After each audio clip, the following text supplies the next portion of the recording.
அனைவருக்கும் வணக்கம். Welcome to delta உலகம். என்னுடைய சேனலுக்கு சப்ஸ்கிரைப் பண்ண அனைத்து நண்பர்களுக்கும் மற்றும் வியூவர்ஸ் எல்லோருக்கும் மிகவும் நன்றி. இன்றைக்கி என்ன வீடியோ பார்க்க போகிறோம் அப்படின்னா, ஒரு சிவன் ஆலயம் பற்றி தான் பார்க்க போகிறோம். இது சிவன் ஆலயம் அப்படின்னு சொல்கிறத விட விசாலாட்சி அம்மன் அப்படின்னு தான் சொல்ல முடியும். விசாலாட்சி அம்மன் ஆலயம் தான். இது எங்கே இருக்குது அப்படின்னா, ஒரத்தநாட்டில், தஞ்சாவூர் டிஸ்ட்ரிக்டில் ஒரத்தநாடு தாலுக்காவில் இருக்குது. ஒரத்தநாட்டில் போயிட்டு விசாலாட்சி அம்மன் கோயில் எங்கே இருக்குனாலே சொல்லுவாங்க. அண்ட் தென் பெரிய கோயில், ஒரத்தநாடு பெரிய கோயில் அப்படின்றது இதுதான். ரொம்ப அருமையாக இருக்குங்க.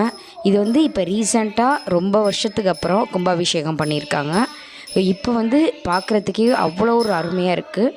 இது ஒரு பெரிய பாரம்பரியமான ரொம்ப பழமையான கோயில். இதில் எப்படின்னா தரைத்தளம் எல்லாமே ஒரு சிமெண்ட்டில் இல்லாமல் ஃபுல்லாகவே செங்கல் கற்களை அடுக்கி வச்சு அப்படியே இருக்கும். இந்த ஆலயத்தில் 3 வாசல் படி இருக்குது. 3 வாசலும் எப்படி இருக்குது அப்படின்னா, கிழக்கு முகமாகவும் மேற்கு முகமாகவும் தெற்கு முகமாகவும் இருக்குது. இந்த ஆலயத்தில் என்ன அப்படின்னா, ரொம்ப அமைதியாக இருக்குங்க. ரொம்ப அமைதியாக இருக்கும். நீங்கள் பார்த்தாலே உங்களுக்கே தெரியும் எவ்வளோ ஒரு அமைதியாக, எவ்வளோ ஒரு அதாவது நம்மளுக்கு சிவனாலயத்தில் எப்படிலாம் இருக்குமோ, அதாவது அது சொல்லவே முடியாது. அது நம்ம பார்க்கும்போது தான் எப்படி இருக்குது அப்படின்றது தெரியும். ரொம்ப ஒரு ரம்மியமான ஒரு சூழல். அந்த கிளி, மற்றபடி குயில், இந்த புறா இதோட சவுண்டு இது மட்டும்தான் இருக்கும். பாக்கி எதுவுமே இருக்காது. ரொம்ப அமைதியாக இருக்கும்.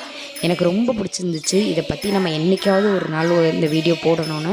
இதில் சில நண்பர்கள் கேட்டிருந்தாங்க, இந்த சிவனாலயத்தை, இந்த பெரிய கோயிலை நீ எடுத்து போடு அப்படின்னு சொல்லிகிட்டே இருந்தாங்க. அது இப்போ தான் எனக்கு அந்த இதோட கும்பாபிஷேகம் முடிஞ்சு தான் எடுக்கணும் அப்படின்ற மாதிரி இருந்துகிட்ருந்தேன். இது கும்பாபிஷேகம் முடிஞ்சு இது ஒரு ரிவ்யூ மாதிரி தான் எடுத்திருக்கேன். ஓரளவுக்கு சிவனாலயத்தில் உள்ள எல்லா சாமி இதையும் இதில் இந்த வீடியோவில் பதிவு பண்ணியிருக்கேன். இதில் ஒரு சிறப்பு மன்றம் ஒன்று நடத்திட்டு வராங்க. அது அதோட அதில் நிறைய பேர் இருக்காங்க. அதோட வீடியோ அடுத்த வீடியோவில் நான் கொடுக்குறேன். இந்த வீடியோ நீங்கள் ஃபுல்லாக பாருங்கள். ஃபுல்லாக பார்த்துட்டு இந்த ஆலயம் எப்படி இருக்குது அப்படின்றதையும் சொல்லுங்கள். இதில் வேறு என்ன நீங்கள் தெரிஞ்சுக்கணும் அப்படின்னு நீங்கள் சொல்கிறதையும் என்னோடய இதில் கமெண்டில் சொல்லுங்கள். இந்த வீடியோ ஃபுல்லாக பாருங்கள். ஃபுல்லாக பார்த்துட்டு லைக் பண்ணுங்கள், ஷேர் பண்ணுங்கள், சப்ஸ்கிரைப் பண்ணுங்கள். இந்த வீடியோவை வாங்க ஃபுல்லாக பார்க்கலாம்.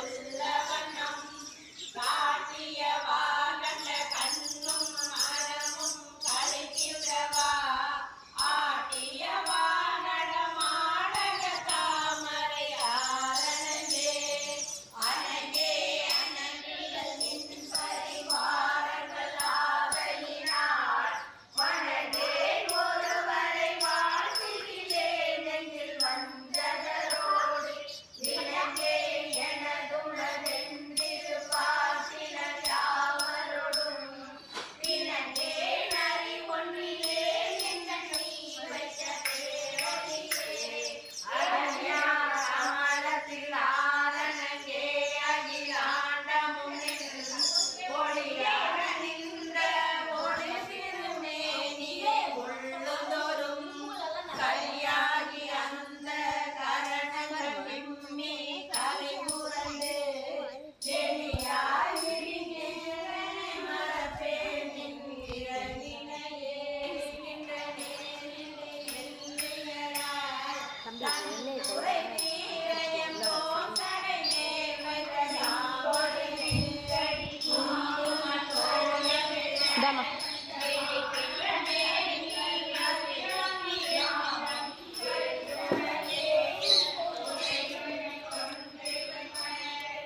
வடியவரிடர் கடி கணபதி வர அருளி நன்மிகே கொடை வடிவினல் பயில் வழி வளமுறை நங்கடம்பனை பெற்ற வல்வங்கினல் தென்கடம்பை திருகர கோயினால் தன் கடன் அடியேனையும் தாங்குதல் என் கடன் பணி செய்து கிடப்பதே. திருச்சிற்றம்பலம்.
Dama.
ஓடு பாப்பா வெளியில